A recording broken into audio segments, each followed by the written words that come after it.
Every winter, Jewish families gather to light a branched candelabra called a menorah. For 8 nights, they celebrate their families and celebrate their faith. The holiday is called Hanukkah, also known as the Festival of Lights. When we think of Hanukkah, we think of the menorah. Its 8 flames burn in testament to a glorious victory that took place over 2,000 years ago. Around 200 BC, the Jewish people in Jerusalem were living under Egyptian rule, though they remained largely free to work and worship in accordance with their customs. Then, in 175 BC, Antiochus IV Epiphanes ascended to the Syrian throne, invaded Egypt, and desecrated Jerusalem. In an attempt to assimilate the Judean people, Antiochus forced them to worship Greek gods and outlawed Judaism, banning all Jewish rituals upon threat of death. The ultimate insult came in 168 BC, when Antiochus seized the Jewish Holy Temple in Jerusalem and dedicated it to the worship of Greek god Zeus. For a Jewish high priest named Mattathias, it was time to take a stand. Together with his 5 sons, Mattathias sparked a revolt, pitting the desperate Jewish faithful against vastly superior Syrian armies. The battle raged for 3 years. Against improbable odds, the Jewish uprising, led by Mattathias' son, Judah Maccabee, emerged victorious. Judah Maccabee and his small army of soldiers recaptured Jerusalem in 165 BC and liberated the Holy Temple. According to the Talmud, the Jewish high priests eagerly prepared to light the ceremonial menorah, the eternal flame which would rededicate the desecrated temple to the glory of God. But they found that the Syrians had defiled all but a small flask of oil. It was enough to light the menorah, but for a single night. So welcome to my channel. So now we're in the final episode of this, the Corrupted Bible series. And today I'm finishing with the part of Maccabees, how the Maccabees led the revolt against the Greek occupation and Israel got independence, all the way up to the emergence of the Roman Empire, the Herodian dynasty, up to the New Testament. So, like we said last time, most of the Israelites escaped to the mountains because of the atrocities of Antiochus Epiphanes and his rulership, because he introduced very many alien customs, like sacrificing the pigs, forcing people to worship idols, like he placed a statue of Zeus in the Jewish temple, the statue of Athena. He forbids circumcision, sacrificing pigs and other unclean animals. All this made the Israelites to flee to the mountains and caves. Now, one of the family of priests called Mattathias, he had his sons and they escaped to an area of Medoin, which is the rural part of Israel. So Mattathias, like I said last time, these Greek administrators went to his place in Medoin and asked him to take part in sacrificing to the idols. And he refused. But one of the people in that village went ahead and sacrificed to the idol in front of the people. And Mattathias, out of the righteous rage, took a sword and killed that person there and then, just like Phinehas in the book of Exodus also killed those of fornicating. So after doing this, Mattathias and his sons escaped and they went to regroup to begin a revolt against the Greek occupation. So that act by Mattathias was the beginning of the revolt by the Israelites. So they began to send communication to all those who are willing to join them. So he had 3 sons. We have Judah, who is called Maccabees, we have Jonathan, and we have Simon. So each of them played a big role in this revolt up to the time when Israel finally got independence from the Greek occupation. So let's begin. So Mattathias, he managed to make a big group of Israelites to form an army of Israelites who are willing to fight the Greek occupation. And they, for some time, Mattathias led this group and they managed to inhibit the Greeks. At this time, Antiochus was in his other kingdoms. You see, it was a big kingdom. It was Asia Minor, and Israel was just part of this kingdom. So he placed in this area of Judea and Israel some administrators. And these administrators are the ones who are involved in defending his kingdom against Israelites. So Mattathias and his Israelite army, they managed to subdue these Greek soldiers for some time. And in the end, Mattathias brought about some semblance of peace. But he never managed to enter Jerusalem and even the temple. So the temple still remained defiled by those idols placed by Antiochus. But Mattathias managed to bring some level of peace in Israel, and people began to get more confident. So Mattathias died because of old age, and his sons took over, especially his son Judah. Judah was the one who was more soldier-like. So he took over from his father, and he was nicknamed Judah's Maccabees. So we have the books of Maccabees 1 and 2, which are in the Apocryphal. So Judah took over from his father, and he increased the level of the army. He gave them more strength, he learned more tactics, and this army, even though they were outnumbered by the Greeks and other Gentiles, but they used to rely on God. They could fast before they faced their opponents, and they managed to defeat most of these opponents. The Israelite army led by Judah's Maccabees and his brother, they eventually managed to enter Jerusalem and even the temple, and they cleansed the temple. They cleansed it of all the idols and other filthy things which were placed by the Greeks and Antiochus.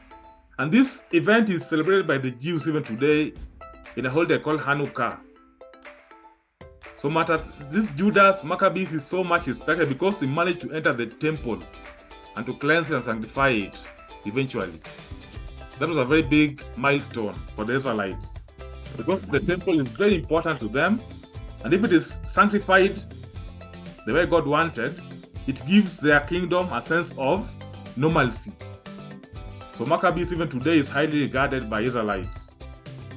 So they kept on fighting, and they brought some level of peace, even the kingdom. So now it was Judah's Maccabees and his brother Jonathan and Simon. They were in the forefront.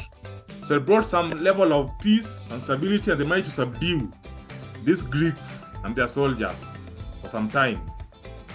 So Antiochus, when he heard that Israelites were rebelling, now he had made a mistake. When he brought his laws, many Israelites went to the mountains, and therefore this disrupted the economic life of Israel. So Antiochus and his kingdom were not able to get enough tax, because when you disrupt economy of a country, they don't pay enough tax. So tax comes from economic development. So Antiochus' laws, all those things, he disrupted the economic life of Israel, and he was unable to get enough tax. Therefore, his soldiers, he didn't have enough soldiers to respond to the Jewish rebellion. So he had to go to Egypt to conquer there and get some money, Persia. He managed, but not enough. So eventually, when he heard that Judah's Maccabees managed to enter Jerusalem and even the temple and to cleanse it, he became so heartbroken. And some disease, which people believe came from God, some disease actually got him, and he could not rise up again. So I think in Persia is where he now lay on his bed, on his deathbed. And as he laid there, he was so disappointed and so much afraid. And he called his friends and said to them, "Sleep has departed from my eyes, and I'm downhearted with worry. And I asked myself, to what distress I have come, and into what great flood I now am plunged. For I was kind and beloved in my power, but now I remember the wrong I did in Jerusalem. I seized all its vessels of silver and gold, and I sent to destroy the inhabitants of Judah without good reason. I know that it is because of this that these misfortunes have come upon me. Here I am perishing of bitter disappointment in a strange land." He died there in Persia a few days later. So it is believed that actually God punished him for the evil things he did in Jerusalem, defiling the temple, and even really punishing the Israelites. So that's the end of the chapter of Antiochus Epiphanes. So all the news of how the Judah's Maccabees entered Jerusalem and Israel actually broke his heart. but I think God also punished him. Yeah. So that was all for this Antichrist figure. So the full story of Maccabees, we have Maccabees 1 and 2. We have Maccabees 1 and 2, which are they're so detailed about the exploits of Maccabees and their brothers. So Judas Maccabees also died later in the battle, and his brother Jonathan took over. Jonathan also secured some things, secured some part of Israel. But now they're not just fighting against Greeks alone.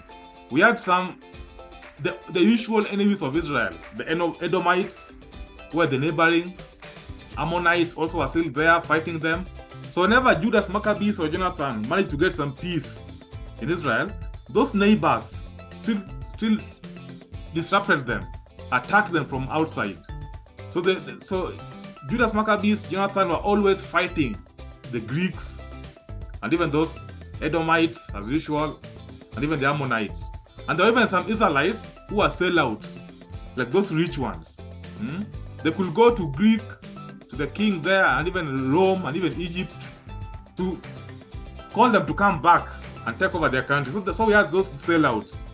So Judas Maccabees, Jonathan, they were always fighting both internal and external opponents. If not Greeks, Syrians, Edomites, Ammonites, Philistines also were just neighboring there in Zikron. So they're always busy. So in all these battles, Judas Maccabees died in the battle. Jonathan took over. Now Jonathan took over from Judas Maccabees. He began to make peace with Rome because Rome was now emerging as a power. Julius Caesar and Pompey were now beginning to build Rome as a new power in the Mediterranean. So Jonathan, who took over from Judas Maccabees, he began to make alliances with Rome, and so now he began to get even more strength and even more power, Jonathan. But even him, he was also killed in battle, but he was deceived. He was misled by those Greeks. They called him to meet for, peace, but they lied to him and they killed him. So after Jonathan, Simon took over. All these were the sons of Mattathias. So first it was Judas, called Judas Maccabees, and then Jonathan, and then Simon. So Simon came last.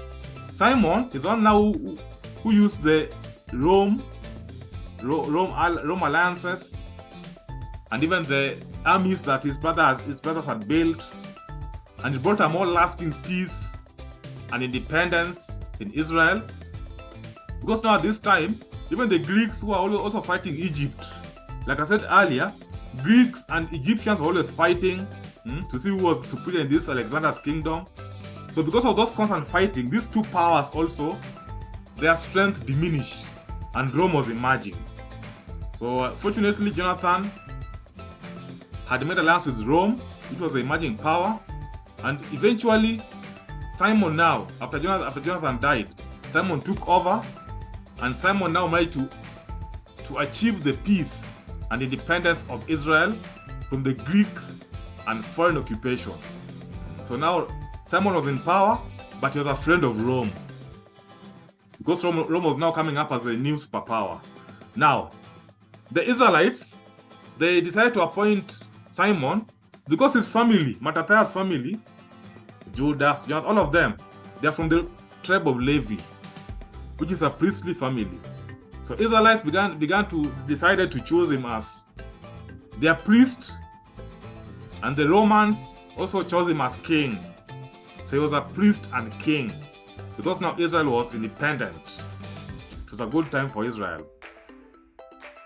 So Simon had a son. From him, he had a son who was called John Hyrcanus. His son took over from him. And now from Simon to John Hyrcanus is what we have, what we call the Hasmonean dynasty was formed of these kings and priests of the line of Mattathias. From Mattathias, Judas Maccabees, Jonathan, and now Simon. So from this line, their sons is now what is called Hasmonean dynasty, a dynasty of king/priests. Now, these king/priests of Hasmoneans, they also made alliances with Rome, because Rome was now the emerging power. Now remember that Greeks had diminished. So now it was Rome that had emerged. Julius Caesar had conquered most of Europe and even Pompeii. So in making this alliance with Rome, these Hasmoneans, these Jewish rulers, they had some officials, high-ranking officials, who they could send to Rome with letters. These officials were mostly Edomites. Edomites were just working like prime ministers, top ministers in the Jewish kingdom. So John Hyrcanus, when he began to rule, he wanted to form unity between Israel and the neighboring Edomites. So John Hyrcanus conquered the Edomites and he forced them to become or to convert to Jewish. So therefore, very many officials in his kingdom and palace, some were Edomites who had converted to Jewish. So one of these top Edomite officials was called Antipater. Antipater the Idumean. This Antipater is one who used to be sent to Rome. So Antipater became close to Pompey Magnus, and even later he was close to Julius Caesar. So whereas John Hyrcanus was king, Julius Caesar appointed Antipater as procurator. That's the person who is in charge of collecting taxes. Now this Edomite Antipater was a very big schemer. He began to scheme of how he can overthrow the Hyrcanus, so he himself can become king. So Julius Caesar appointed him as the procurator, the guy who's in charge of collecting taxes from Judea. Antipater later died, and his son was Herod. The son of Antipater was called Herod. So it is Herod who maneuvered with the Romans now to remove these Hasmoneans.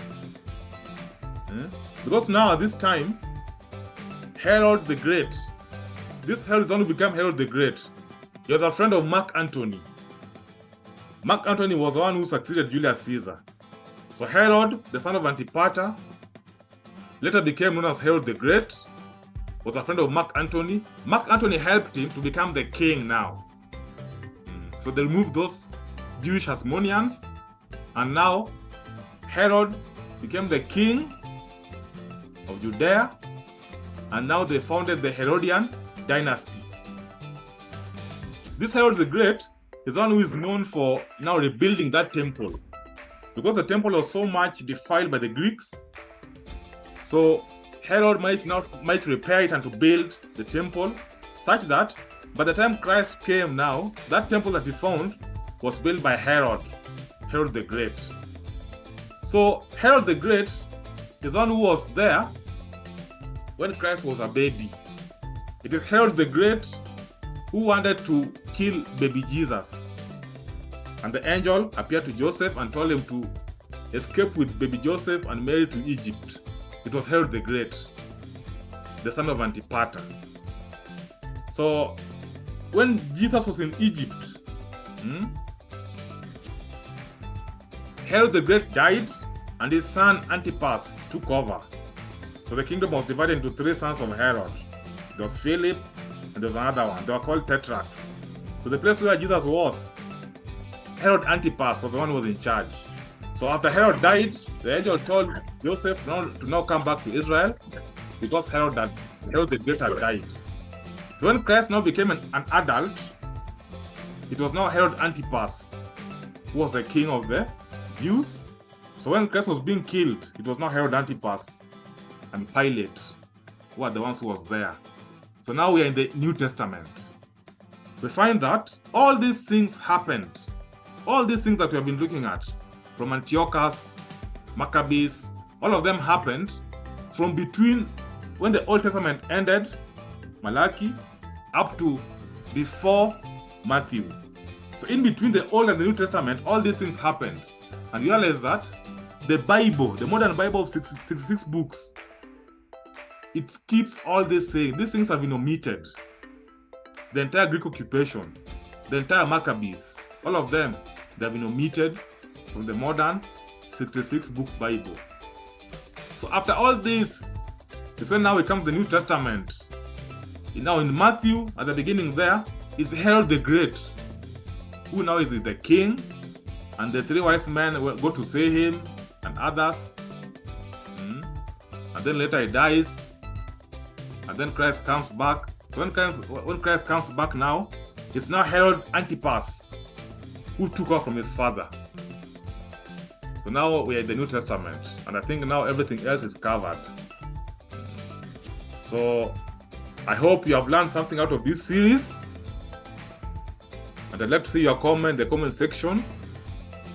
And I think later we shall look at other series also, maybe to look at, because we're looking at the Bible skeptically, and maybe I shall look at the plagues of Egypt more detailed, how they are represented in Apocrypha. Because in the modern Bible also, the plagues are seen to be, they are so not covered, they are so brief. But in Apocrypha, I saw how they're so detailed. I think I'll look at that, among other things. So that's all for today.